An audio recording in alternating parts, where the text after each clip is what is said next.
Nektari Gjumas.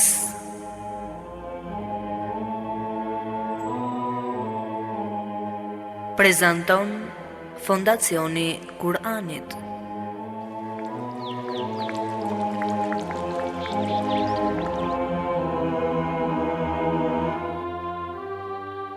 Gjumaja, dita më e bukur e javës. Gjumaja, simboli unitetit të muslimanëve. Gjumaja, koha e të shkuarit më pranë Allahut. Gjumaja, lulishte me lule të shumta e të ndryshme, me të cilat zbukurohet shpirti.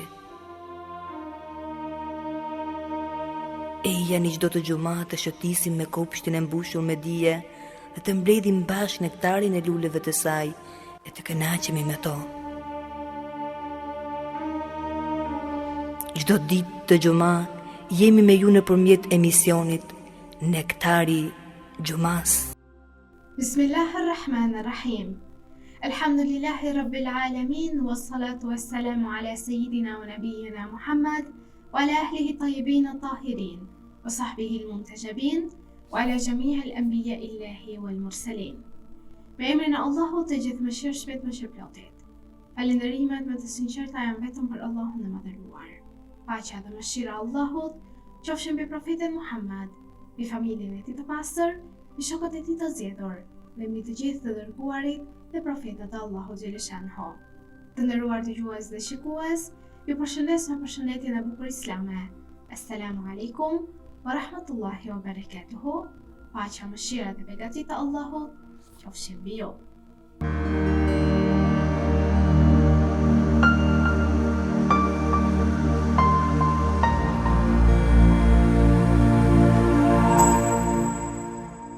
Është transmetuar nga prisi besimtarëve Imam Aliu, paqja qoftë mbi të, i cili ka thënë: konkuroni në të mirat për vëllezërit tuaj dhe bëhuni prej atyre që i bëjnë ato, sepse xheneti ka një derë që quhet e mira, el maruf, dhe nuk hyn në të askush përveç atij që ka bërë të mira në jetën e kësaj bote.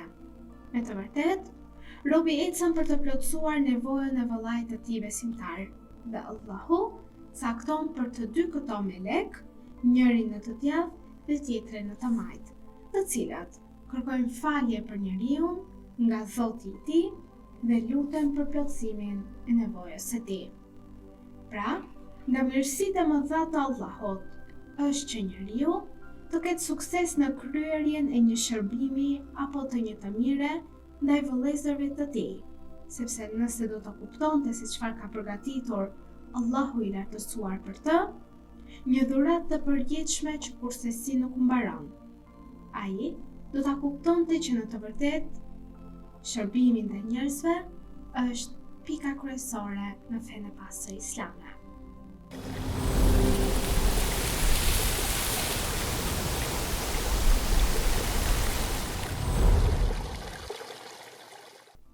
Të nderuar dëgjues dhe shikues, do ju ftoja të ndiqnim së bashku surën e përzgjedhur për ditën e sotme, e cila është surja Shams nga xuzi 30 i Kuranit famëlart.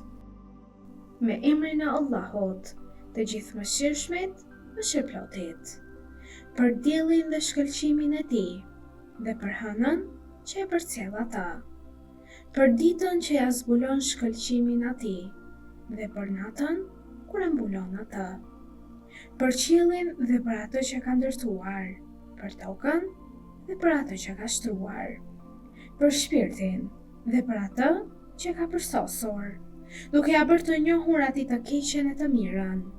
Vërtet, kushdo që e pastron shpirtin do të shpëtojë, ndërsa kushdo që e poshtëron atë me punë të këqija do të dështojë. Fisi Themudit, nga shfrenimi i vet përgënjështroi, kur u ngrit me i keqi i tij për të therrur deven, i dërguari Allahut Salihu u tha atyre: kjo është deveja e Allahut, lërini atë të pi pjesën e vet. Por ata nuk e besuan atij dhe e therrën atë. Prandaj, Zoti i tyre i shkatërroi të gjithë për gjunahet e tyre, nga i pari tek i fundit, pa pasur frikë prej pasojave të kësaj.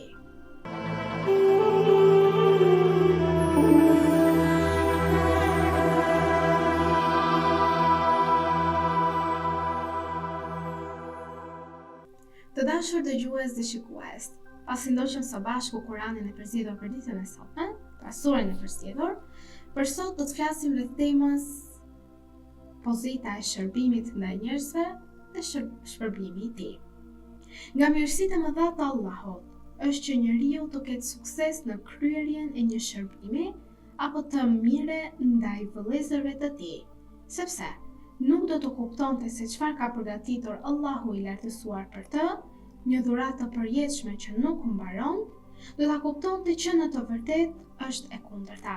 Kjo do të thotë se nevojtari dhe ai që merr ndihmë është në të vërtetë ai që po i bën një shërbim ndihmuesit dhe dhuruesit, sepse ai është shkaku që ky i fundit të fitojë këtë dhuratë të Allahut. Prandaj, nuk është e drejtë që t'i ofrohet dikujt mundësia për të ndihmuar të tjerët dhe për t'u dalë në ndihmë e ai ta humbas atë mundësi. Në të vërtetë, kur dikush të troket në derë, duke pasur nevojë për ndihmën tënde, ai ka sjellë mëshirën e Allahut të lartësuar tek ti në ato momente.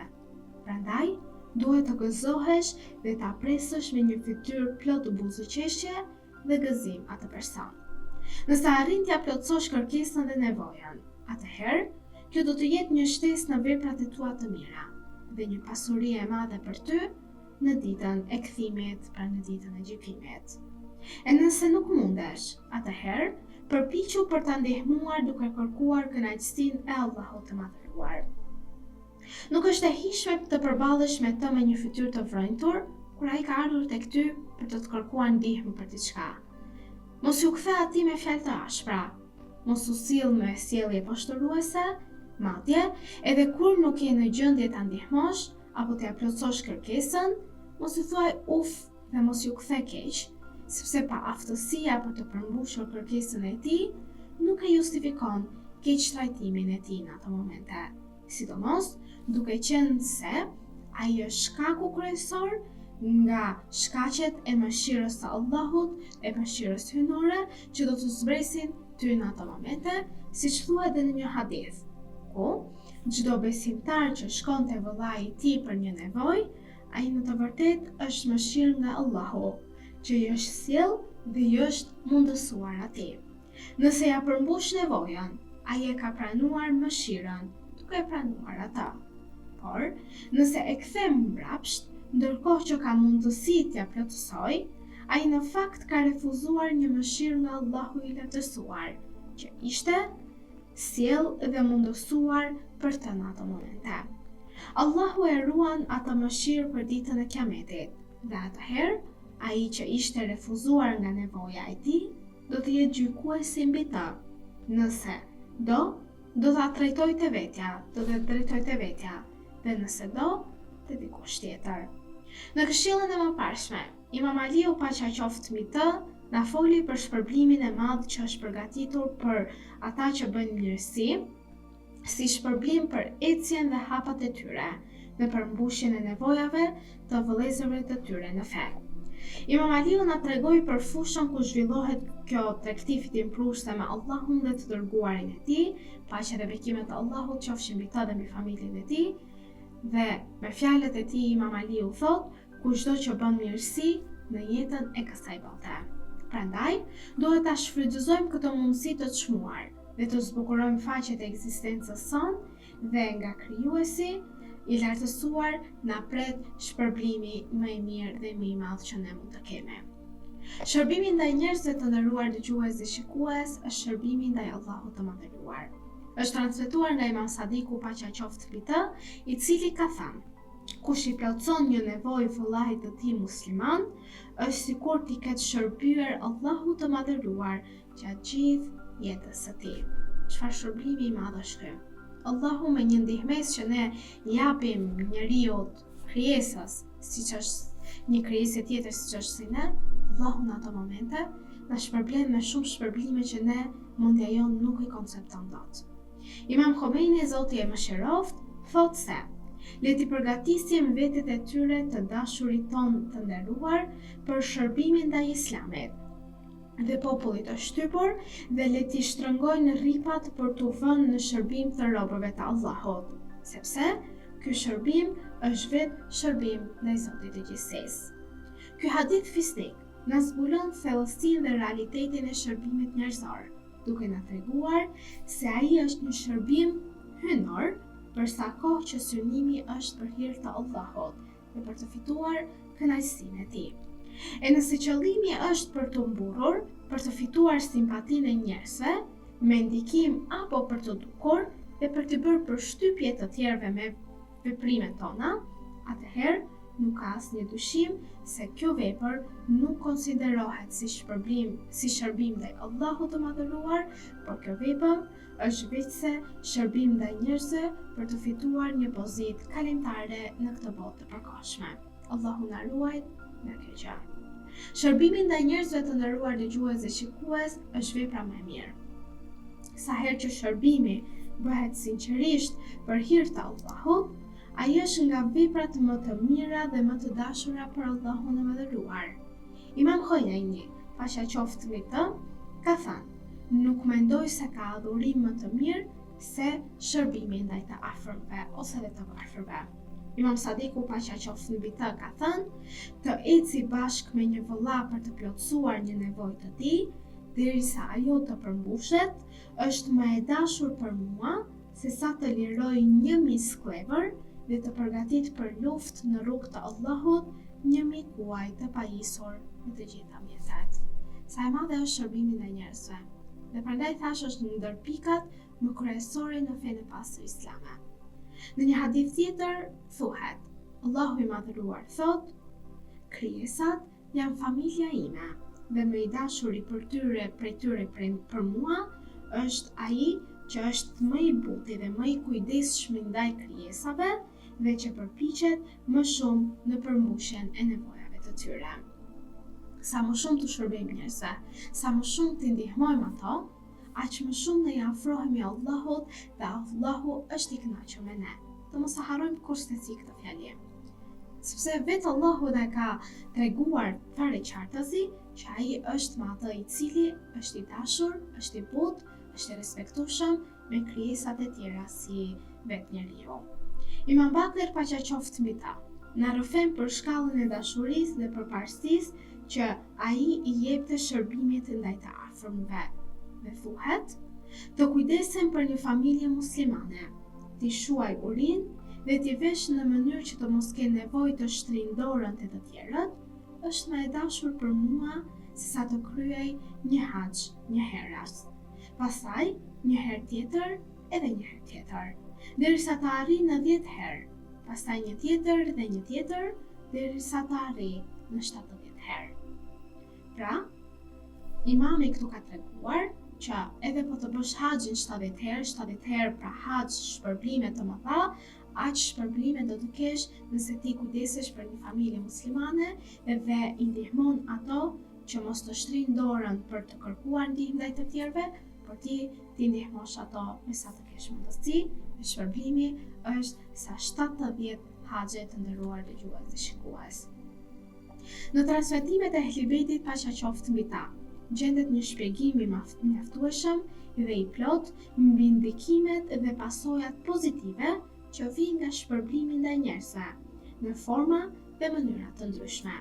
Madje është bërë përparësi për çdo lloj shërbimi sipas fryteve që ka. Këtu do të përmendim të gjitha së bashku, pa hyrë në ndarje të veçanta për secilën, për shkak të kufizimeve dhe të hapësirës dhe të minutazhit, por do t'i cekim pra tek nga tek frytet e shërbimit ndaj njerëzve. Le ta nisim me të parën. Ai njeri i cili shërben në mënyrë dinjitoze dhe me devotshmëri të lartë ndaj njerëzve, fiton një siguri në ditën e gjykimit. Është transmetuar nga Imam Kadhimi, paqja qoftë mbi të, i cili ka thënë: "Me të vërtetë, Allahu ka robër në tokë që kujdesen për nevojat e njerëzve. Ata do të jenë të sigurt në ditën e gjykimit. Kjo ishte për sa i përkiste frytit të parë. Fryti i dytë, njeriu i cili shërben njerëzve ka 1 milion shpërblime. Jo 1, as 100, po 1 milion shpërblime. Është transmetuar nga Imam Bakri, paqja qoftë mbi të, se ka thënë: kush përpiqet të plotësojë nevojën e vëllait të tij musliman, duke kërkuar kënaqësinë e Allahut, Allahu do t'i shkruajë atij 1 milion vepra të mira. Ky efekt shpirtëror që jep ky hadith shihet edhe nëse nevoja nuk përmbushet, për sa kohë personi është përpikur me sinqeritet, përsëri shpërblimi do t'i vijë atij personi. E nëse nevoja përmbushet, shpërblimi është edhe më i madh se sa mund ta imagjinojmë ne. Ky hadith gjithashtu thekson se qëllimi duhet të jetë vetëm për hir të Allahut dhe jo për sy të botës apo për përfitime personale. Shpërblimi i adhurimit për 900.000 vite është fryti i tretë i shërbimit ndaj njerëzve. Profeti Muhammed sallallahu alaihi wasallam ka thënë: kush përpiqet të plotësojë nevojën e vëllait të tij besimtar, është sikur të kishte adhuruar Allahun për 9.000 vite, agjëruar ditën e falur natën gjatë gjithë kohës së tij që ka jetuar. Fryti i katërt, Allahu kujdeset për atë person i cili u shërben njerëzve në nevojë. Imam Sadiku, paqja qoftë mbi të, ka thënë: kush kujdeset për nevojat e vëllait të tij musliman, Allahu kujdeset për nevojat e tij për aq kohë sa i kujdeset për nevojën e vëllait të tij besimtar. Fryti i pestë, melekët kërkojnë falje për personin i cili shtrin dorën e tij për të ndihmuar dhe zgjat dorën për të ndihmuar njerëzit në nevojë. Kur robi ecën për të përmbushur nevojën e vëllait të tij besimtar në fe, Allahu i cakton 2 melek, një në të djathtë dhe një në të majtë, të cilët kërkojnë për të falje ndaj Allahu nga Allahu dhe luten që t'i plotësohet nevoja e këtij besimtari.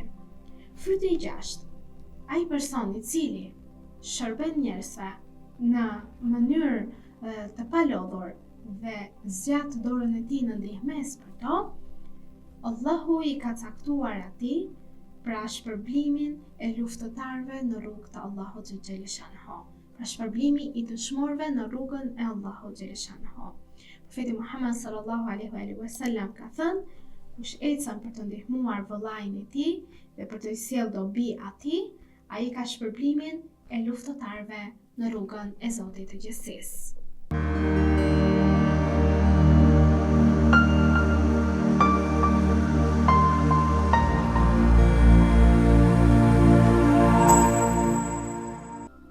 Të nderuar dëgjues dhe shikues, në pjesën e dytë të emisionit për ditën e sotme, do të vazhdoja të tregoja për ju frytet ose shpërblimet për personin i cili shërben me devotshmëri, shërben me gjithë dëshirë për hir të Allahut ndaj nevojave të njerëzve. Ai person i cili u plotëson nevojat njerëzve dhe shërben për t'i plotësuar nevojat e tyre, ka një shpërblim ecjeje i sajit mes Safas dhe Marwas, pra në Haxh në Mekë. Është transmetuar nga Imam Sadiku, paqja qoftë mbi të, se ka thënë: ai që ecën për nevojën e vëllait të tij është se ai që bën ecjen pra sajin mes Safas dhe Marwas. Pika e 8. Sikur të kishte adhuruar Allahun gjithë jetën e tij, ky është shpërblimi i 8 i personit i cili shërben ndaj njerëzve. Profeti Muhammed sallallahu alaihi wasallam ka thënë: kush plotëson nevojën e vëllait të tij besimtar, është sikur të kishte adhuruar Allahun gjatë gjithë jetës së tij. Të gjithë ne shpresojmë një shpërblim shumë të madh në ditën e gjykimit, i cili është fitimi i xhenetit. Dhe pikërisht këtu ndodhet edhe ky shpërblim, ai i cili me zemër të pastër, me sinqeritet të plotë, me nijet për hir të Allahut, shërben ndaj njerëzve, fiton xhenetin e Allahut. Imam Sadiku, paqja qoftë mbi të, ka thënë: nuk e përmbush një musliman nevojën e muslimani tjetër pa e thirrur Allahu i madhëruar kështu, Unë e marr përsipër shpërblimin tënd dhe nuk jam i kënaqur për ty me asgjë më pak se xheneti.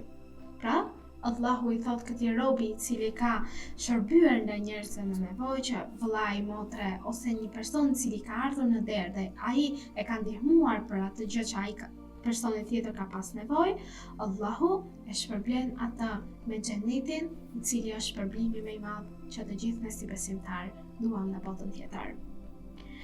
Ai person i cili hyn në xhenet nuk mjaftohet vetëm me aq. Allahu u sjell atij shpërblim tjetër, të cilët janë veshje apo stafat për të në xhenetin e Allahu xhaleshanhu. Kush i dhuron një besimtari një veshje kur ai është i shveshur, Allahu do ta vesh me mëndafshin e xhenetit në botën tjetër.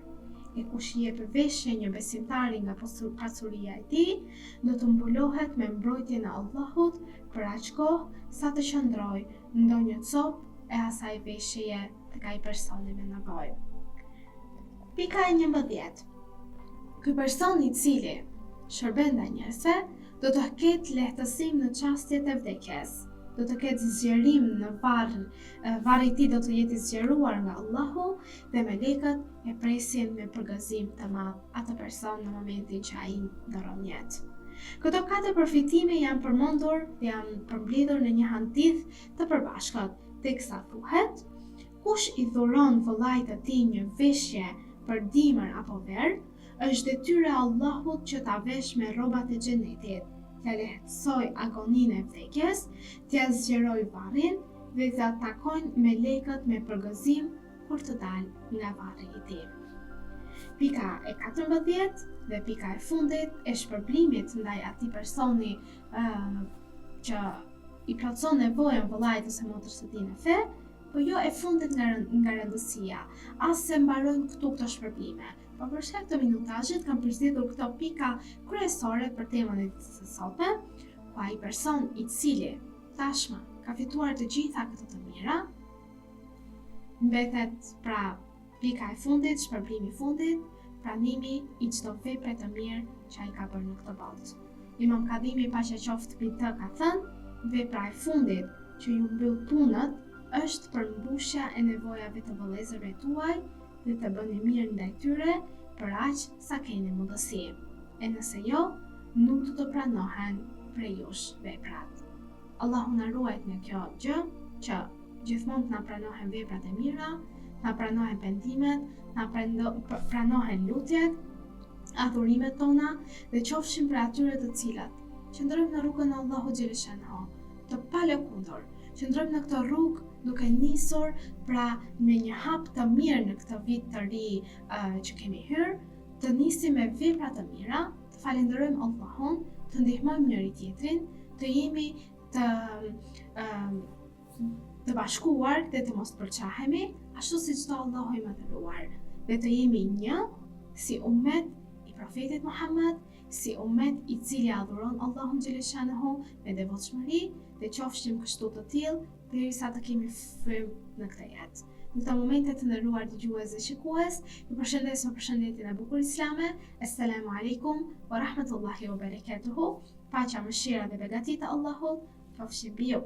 أيها الذين آمنوا إذا نودي للصلاة من يوم الجمعة فاسعوا إلى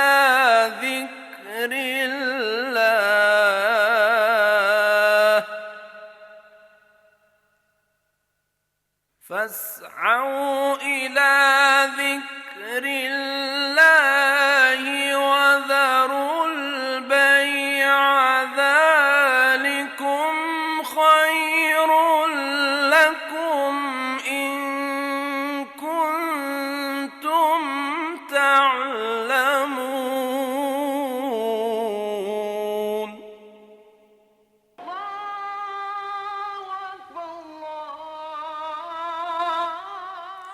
O ju që besuat, kur bëhet thirrja për namaz, ditën e xumas, esni shpejt për aty ku përmendet Allahu, dëgjojini hutbën, falni namazin, e lini shitblerjen.